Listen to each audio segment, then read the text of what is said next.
2023 жыл егіздер үшін ақша, яғни қаржы жағынан қиындықтар артта қалады. Қарыз, кредит дегеннен жеңілдейсіздер. Крупный сумма ақша түсіп тұр. Бизнес, жұмысыңыз кеңейеді, үлкейеді. Шетелмен қарым-қатынас түсіп тұр. Шетелге саяхат, немесе шетел адамдарымен онлайн жұмыс жасау, қарым-қатынас қатысу, араласу. Өте көп адамдармен қарым-қатынас, араласу, жұмыс жасау, тағы басқа өзгерістер. 2023 жыл Плутон сіздің знактарыңызға кіреді.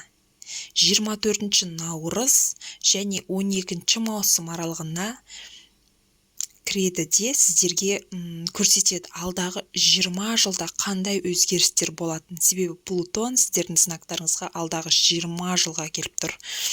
Көп егіздерде жұмыс жағынан өзгерістер болады. Жұмыс ауыстыру, бизнес бастау, немесе мүлдем жұмыс жағынан өзгерістер, мүлдем өзіңізге таныс емес салаға бет бұруыңыз мүмкін.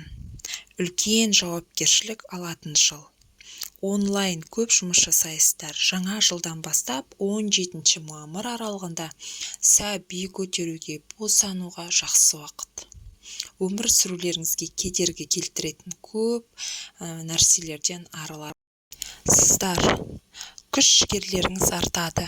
Жұмысқа деген, жаңа бастамаға деген энергияларыңыз асып-тасып, жаңа бастамаларда, жаңа істерде жолдарыңыздың болатын жылы. Жаңа жыл сіздерге тек сәттілік, жақсылық алып келсін, отбасыларыңызға амандық, тек жақсылық тілеймін сіздерге.